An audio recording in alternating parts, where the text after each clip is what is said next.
Hello friends, मेरा नाम है कल्पना शुक्ला और मैं स्वागत करती हूँ आप सभी का नेरी स्टडी में। हम शुरू करने जा रहे हैं हमारा करंट अफेयर का सेशन और आज है 2 जून। तो 2 जून से रिलेटेड जितने भी क्वेश्चंस हैं हम इस वीडियो में पढ़ेंगे और क्वेश्चंस का टाइप थोड़ा सा चेंज है, तो उसको अगर आपको अच्छा लगता है तो आप कमेंट बॉक्स में ज़रूर बताइएगा। इससे क्या होता है कि हम ज़्यादा से ज़्यादा डेटा को कवर कर पाते हैं, इसीलिए क्वेश्चन का टाइप ऐसा रखना ज़्यादा बेहतर होता है अगर आप ज़्यादा पढ़ना चाहते हैं। Otherwise one liner type question जो होता है जिसमें 4 ऑप्शन रहते हैं, उस क्वेश्चन में आपको नॉलेज उतनी ज़्यादा नहीं मिल पाती है। तो स्टार्ट करते हैं हमारा आज का 2 जून का ये जो करंट अफेयर का सेशन है, इसे स्टार्ट करते हैं। आप वीडियो को प्लीज़ तुरंत लाइक कर दें और जितना ज़्यादा हो सकता है इसे शेयर किया करें। तो पहला क्वेश्चन है आज का, बहुत ही इंपॉर्टेंट क्वेश्चन है। पहला क्वेश्चन है कि आपको इन कथनों पर विचार करना है। अभी क्या कह रहा है? पहला कथन है कि भारतीय शोधकर्ताओं को मन्नार की खाड़ी में सेतुकराई तट पर रंग बदलने वाली एक दुर्लभ मछली मिली है। इसके बारे में हम थोड़ा सा चर्चा करेंगे कि ये किस प्रकार से क्या कहना चाहता है।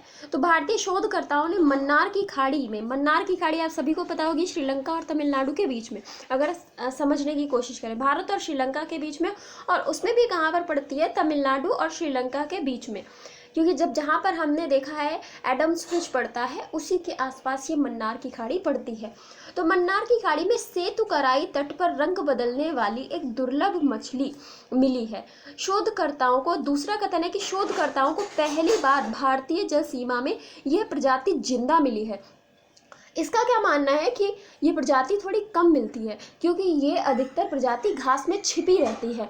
तो पहली बार ये प्रजाति जो है भारतीय जल सीमा में, क्योंकि हर देश की अपनी एक जल सीमा होती है, तो ये भारतीय जल सीमा में पहली बार जिंदा मिली है। फिर तीसरा कथन है कि यह इलाका समुद्री जैव विविधता के मामले में दुनिया के सबसे धनी क्षेत्रों में से एक है। अब क्या ऐसा है? यदि आपको इन तीनों कथनों के बारे में कुछ थोड़ा बहुत भी पता होगा तभी आप इसका आंसर कर पाएंगे। तो कथन है यहाँ पर कि आपसे पूछा जा रहा है कि सही कथन का आपको चयन करना है कि पहला व दूसरा सही है, या फिर दूसरा व तीसरा सही है, केवल तीसरा सही है, या फिर सारे सही हैं। तो यहाँ पर आपको ज़्यादा कंफ्यूज होने की ज़रूरत नहीं है। यहाँ पर सारे के सारे कथन बिल्कुल ही सही हैं।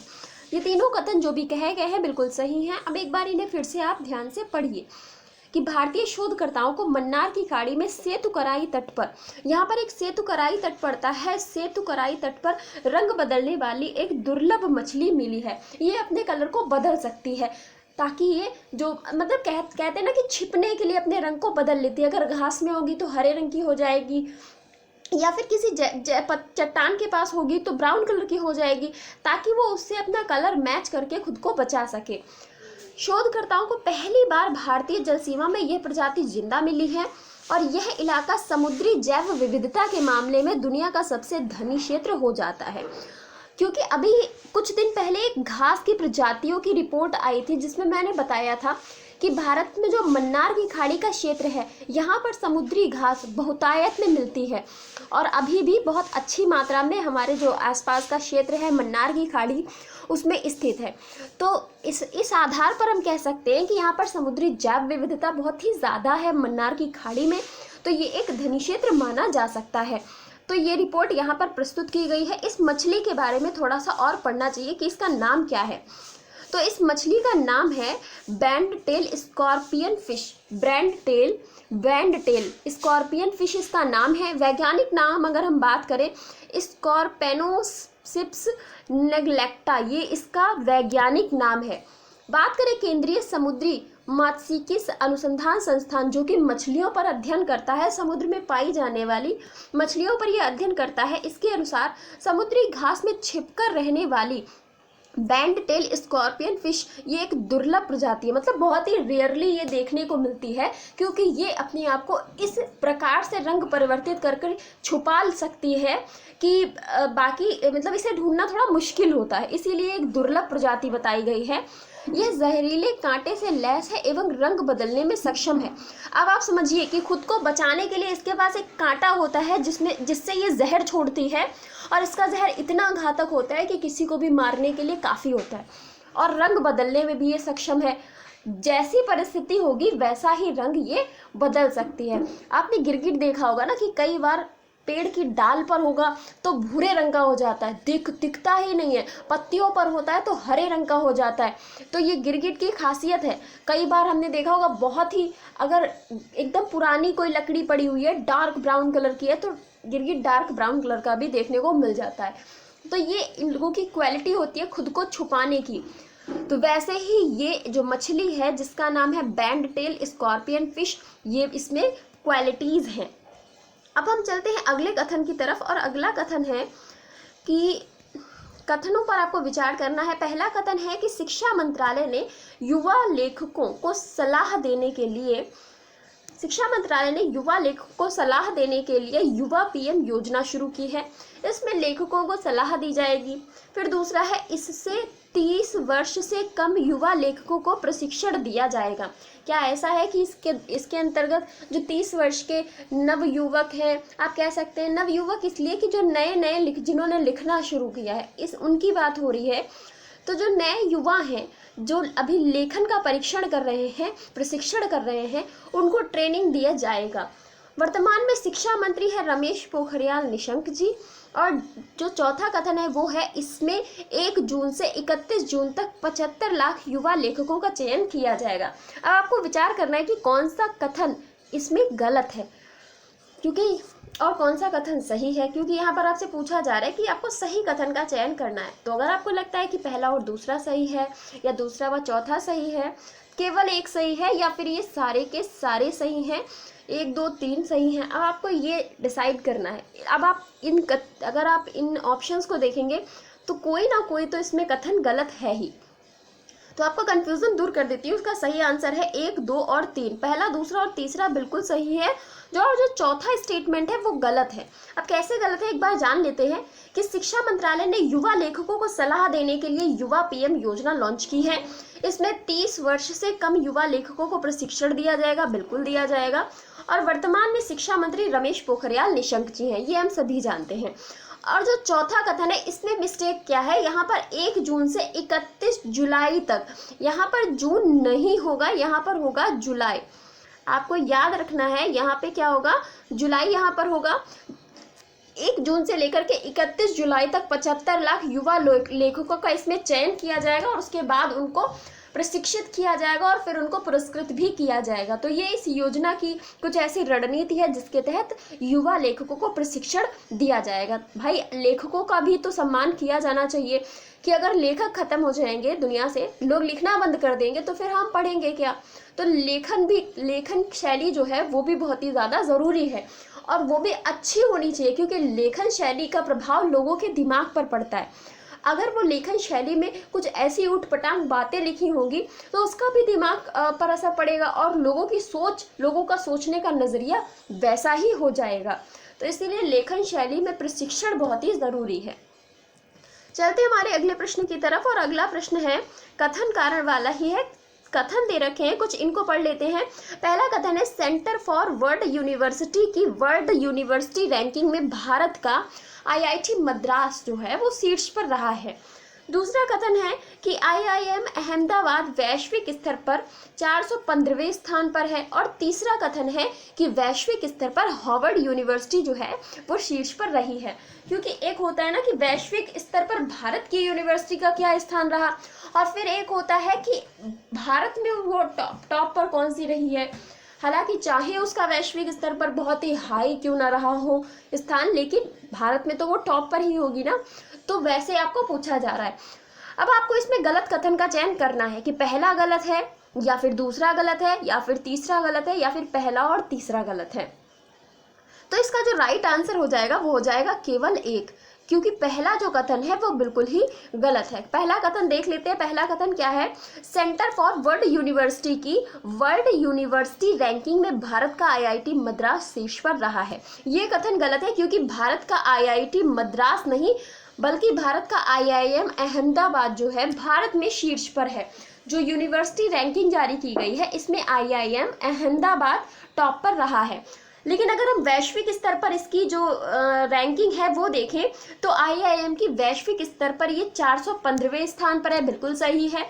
और वैश्विक स्तर पर हार्वर्ड यूनिवर्सिटी ने शीर्ष स्थान प्राप्त किया है, ये कथन भी बिल्कुल सही है। हार्वर्ड यूनिवर्सिटी टॉप पर रही है। और अगर हम अपने अहमदाबाद की बात करें तो ये भारत में तो टॉप पर है आईआईएम अहमदाबाद, लेकिन ये वैश्विक स्तर पर 415वें स्थान पर है। तो अब आप खुद देख लीजिए, आंकलन कर लीजिए कि भारत की यूनिवर्सिटीज कहाँ स्टे करती हैं और हम कहाँ से पढ़ाई कर रहे हैं। क्या करें, मजबूरी है ना, हर कोई तो हार्वर्ड यूनिवर्सिटी में जाकर के नहीं पढ़ सकता। अब आगे हम बात करते हैं कि भारत में Indian institute of science Bengaluru ये सेकंड नंबर पर है, इंडिया में ये सेकंड नंबर पर है। पर इसकी वैश्विक रैंकिंग जो है 459 है, 459वें स्थान पर है Indian institute of science Bengaluru, ये है 459वें स्थान पर वैश्विक स्तर पर, और भारत में ये दूसरे स्थान पर है। अगर हम विश्व में बात करें कि विश्व में सेकंड कौन सी यूनिवर्सिटी है, तो विश्व में सेकंड है Massachusetts university of technology USA, America की ये यूनिवर्सिटी है मैसाचुसेट्स इंस्टीट्यूट ऑफ टेक्नोलॉजी, ये वहाँ पर सेकेंड नंबर पर है। अब वैश्विक रैंकिंग में ये सेकेंड स्थान पर है और पहली है हार्वर्ड यूनिवर्सिटी। तो ये सारी की सारी बातें आपको याद रखनी है इस इंडेक्स से रिलेटेड, और ये हाल ही में जारी हुई है। अब हम बात करते हैं हमारे अगले प्रश्न पर। अगला प्रश्न है transformation in times of crisis, बहुत ही इंपॉर्टेंट क्वेश्चन है। तो ये क्वेश्चन है transformation in times of crisis पुस्तक के लेखकों ने international business book of the year का अवार्ड 2021 का जीता है। अब आपसे पूछा जा रहा है इसके लेखक हैं कौन। ये जो बुक है transformation in times of crisis पुस्तक के लेखकों ने international business book of the year का अवार्ड जीता है, ये 2021 के लिए दिया गया है। और इसके लेखक कौन है, तो इसके लेखक क्या नितिन राकेश हैं, ज़ैरी बिंड हैं, या चार्ल्स कुलीज हैं, या ए और बी दोनों हैं। तो इसका राइट आंसर हो जाएगा ए और बी दोनों। तो जो लेखक हैं इसके नितिन राकेश और ज़ैरी बिंड हैं, इन दोनों ने मिलकर के transformation in times of crisis book लिखी है, नितिन राकेश और ज़ैरी बिंड। तो इसीलिए सम्मिलित रूप से इनको ये पुरस्कार दिया गया है। उद्योग और वाणिज्य के क्षेत्र में जो बुक्स लिखी जाती हैं उससे रिलेटेड है, इसे business of the book year का अवार्ड इसीलिए इसे दिया गया है, उद्योग और वाणिज्य से रिलेटेड या व्यापार से रिलेटेड। चलते हमारे अगले प्रश्न की तरफ, और अगला प्रश्न एक बार फिर से कथन और कारण वाला है। तो आपको इन कथनों पर विचार करना है। पहला कथन क्या है कि सीआरपीई के डीजी, यहाँ पर सीआरपीएफ है, सीआरपीएफ के डीजी जो हैं कुलदीप सिंह, इनको एनआईए के डीजी का अतिरिक्त प्रभार सौंपा गया है। फिर दूसरा कथन है कि कुलदीप सिंह अब वाईसी मोदी का स्थान लेंगे। और तीसरा कथन है कि सीआरपीएफ की स्थापना 1968 में हुई थी। अब अगर आपको इस डेटा के बारे में थोड़ा बहुत पता है तो आप इसका आंसर कर सकते हैं कि क्या सीआरपीएफ के जो डीजी कुलदीप सिंह हैं इनको एनआईए के डीजी का भी अतिरिक्त प्रभार दिया गया है। उसके साथ साथ कुलदीप सिंह को अब जो है, कुलदीप सिंह जो कि एनआईए के पहले अध्यक्ष रहे थे या डीजी रहे थे, वाईसी मोदी उनका स्थान लेंगे। और सीआरपीएफ की स्थापना 1968 में हुई थी। अब आपको बताना है कि सही कथन, आपको इसमें सही कथन का चयन करना है। पहला और दूसरा सही है, पहला और तीसरा सही है, पहला दूसरा तीसरा तीनों सही है, या फिर दूसरा और तीसरा सही है। तो जो इसमें सही कथन है वो है पहला और दूसरा बिल्कुल सही है, पहला और दूसरा। और तीसरा कथन गलत है, क्योंकि अगर आपको सीआरपीएफ की स्थापना के बारे में देखना है तो यहाँ पर सीआरपीएफ की स्थापना 1968 में नहीं हुई थी। तो सीआरपीएफ के डीजी जो है कुलदीप सिंह, इनको एनआईए का इसके डीजी भी बना दिया गया है, इसका अतिरिक्त प्रभार सौंपा गया है आप कह सकते हैं। तो अब अतिरिक्त प्रभार के साथ में ये कुलदीप सिंह जी एनआईए के डीजी का भी काम करेंगे, और कुलदीप सिंह ये जो हैं वाईसी मोदी का स्थान यहाँ पर लेंगे। अब हम थोड़ा सा एनआईए पे चर्चा कर लेते हैं। इसको बोलते हैं राष्ट्रीय जांच एजेंसी, मतलब नेशनल इन्वेस्टिगेशन एजेंसी से बोलते हैं। ये भारत सरकार द्वारा स्थापित संघीय संस्था है, एक संघीय संस्था है, क्योंकि एक्ट के माध्यम से 31 दिसंबर 2008 को संसद द्वारा पारित एक एक्ट था जिसको बोलते थे राष्ट्रीय जांच एजेंसी अधिनियम 2008। उसके लागू होने के साथ में ही ये अस्तित्व में आई थी, कि हमें देखने को मिला था कि एक एनआईए का गठन किया गया था। तो ये जो है एक केंद्रीय आतंकवाद कानूनी प्रवर्तन एजेंसी के रूप में काम करेगी। आतंकवाद के खिलाफ लड़ने के लिए इस एनआईए का गठन किया गया था। तो ये सारी बातें एनआईए के बारे में बहुत ही इंपॉर्टेंट हो जाती हैं। और अगर हम सीआरपीएफ की बात करें तो आपको कमेंट बॉक्स में बताना है अगर 1968 में इसकी स्थापना नहीं हुई थी तो कौन सा वो सही ईयर है जिसमें सीआरपीएफ की स्थापना हुई थी, इसीलिए मैंने यहाँ पर ऐड नहीं किया है, ये आपको बताना है। चलते हैं अगले प्रश्न की तरफ और अगला प्रश्न है कि एनएसए प्रमुख ने ओपीवी सजग को भारतीय तटरक्षक बल में शामिल किया है। एनएसए के प्रमुख कौन है? यहाँ पे आपसे पूछा जा रहा है कि एनएसए के प्रमुख ने ओपीवी सजग को भारतीय तटरक्षक बल में शामिल कर लिया है। आपसे पूछा जा रहा है कि एनएसए के प्रमुख कौन है, वर्तमान में एनएसए के प्रमुख कौन है? तो बहुत सारी होती है, एक एनएसजी भी होती है, तो ये सारी संस्थाएं हैं। आपको इन पर मेरा एक सजेशन है कि आप इन सारी संस्थाओं के बारे में एक बार डीपली पढ़िए, बहुत ही इम्पॉर्टेंट रोल अदा करती हैं ये भारत की सुरक्षा के रूप में। तो कौन किससे सुरक्षा करती है, कौन सीमा पर सुरक्षा करती है, कौन आतंकवादियों से सुरक्षा करती है, एनएसजी का काम क्या है, एनआईए का काम क्या है, ये सारी की सारी चीज़ें पढ़ने लायक होती हैं। तो फिलहाल एनएसए के अगर प्रमुख की बात करें, अजीत डोभाल इसका बिल्कुल सही आंसर हो जाता है। एनएसए के जो प्रमुख हैं उनका नाम है अजीत डोभाल। अब इसके बारे में हम बात कर लेते हैं आगे थोड़ा सा कि ओपीवी की फुल फॉर्म क्या होती है। ओपीवी जो है ऑफशोर पेट्रोल वेसल है, ये गोवा शिपयार्ड लिमिटेड द्वारा इसको बनाया गया है। ये आधुनिक तकनीक से निर्मित है और मेक इन इंडिया के तहत इसको बनाया गया है। तो गोवा शिपयार्ड लिमिटेड का नाम बहुत ही इंपॉर्टेंट है, इसके बारे में आपको पता होना चाहिए। गोवा शिपयार्ड लिमिटेड की स्थापना 1957 में हुई थी, 1957 में, और स्थान वास्को डिगामा गोवा में ये स्थित है। वास्को डिगामा जो है गोवा का एक शहर है जहां पर ये गोवा शिपयार्ड लिमिटेड स्थित है। ये सारी की सारी बातें आपको याद रखनी है। इसके साथ साथ में भारतीय तटरक्षक बल का भी नाम आया है क्योंकि ये भारतीय तटरक्षक बल में शामिल की जाएगी। तो इसकी स्थापना 1977 में 1977 में हुई है। भारतीय तटरक्षक बल की स्थापना 1977 में हुई है। और इसके अगर हम डीजी कह सकते हैं आप, उनकी बात करें तो इसके डीजी जो हैं उनका नाम है कृष्णा स्वामी नटराजन। कृष्णा स्वामी नटराजन इनका नाम है, इनका नाम भी आप याद कर सकते हैं। और अगर यहाँ पर बात हुई है गोवा शिपयार्ड लिमिटेड की, तो भारत भूषण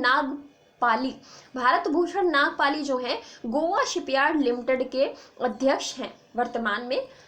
तो ये सारी की सारी बातें इस क्वेश्चन से हो जाती हैं। चलते हैं अगले क्वेश्चन की तरफ और हमारा अगला प्रश्न है कोविड-19 से प्रभावित बच्चों हेतु बाल स्वराज पोर्टल किसने लॉन्च किया है? बाल स्वराज पोर्टल किसके द्वारा लॉन्च किया गया है? तो फिलहाल बच्चों के लिए इस समय बहुत सारी आप देख सकते हैं ऐप हुए, पोर्टल हुए या योजनाएं हुई लॉन्च की जा रही हैं। तो ये जो पोर्टल बाल स्वराज पोर्टल जो है लॉन्च किया गया है एनसीपीसीआर के द्वारा। एनसीपीसीआर इसका राइट आंसर है। अब एनसीपीसीआर के बारे में भी जान लेते हैं। एनसीपीसीआर जिसकी फुल फॉर्म है national commission for protection of child rights. National commission for protection of child rights 2007 में इसकी स्थापना हुई थी। ये बच्चों के जो अधिकार हैं उनके लिए वर्क करता है, उनकी सुरक्षा करता है, जो बच्चों के अधिकार हैं उनको उन तक पहुंचाने का प्रयास करता है। अध्यक्ष की बात करें तो प्रियांक कानूनगो जो हैं वर्तमान में इसके अध्यक्ष हो जाते हैं। तो एनसीपीसीआर फुल फॉर्म है national commission for protection of child rights. चलते हैं हमारे अगले प्रश्न की तरफ और अगला प्रश्न है विश्व दुग्ध दिवस कब मनाया जाता है? बहुत ही इंपॉर्टेंट क्वेश्चन है, पता नहीं कितनी बार एग्जाम से पूछा गया है। तो वर्ल्ड मिल्क डे इसे बोलते हैं। ये कब मनाया जाता है? ये 1 जून को मनाया जाता है। 1 जून इसका राइट आंसर है, 1 जून को मनाया जाता है। अगर 1 जून को मनाया जाता है विश्व दुग्ध दिवस या वर्ल्ड मिल्क डे, तो फिर आपको कमेंट बॉक्स में ये बताना है कि नेशनल मिल्क डे कब मनाया जाता है, राष्ट्रीय दुग्ध दिवस कब मनाया जाता है। 1 जून को ही हम सेलिब्रेट करते हैं global day of parents. Global day of parents भी हम 1 जून को मनाते हैं और इसके साथ साथ में वर्ल्ड मिल्क डे भी हम 1 जून को मनाते हैं। अब चलते हैं हमारे अगले प्रश्न की तरफ और अगला प्रश्न है तेलंगाना अपना स्थापना दिवस कब मनाता है? मोस्ट इंपॉर्टेंट क्वेश्चन है तेलंगाना से रिलेटेड। तेलंगाना अपना स्थापना दिवस कब मनाता है? और हम तेलंगाना से रिलेटेड बहुत सारी चीज़ें यहाँ पे कवर भी करेंगे।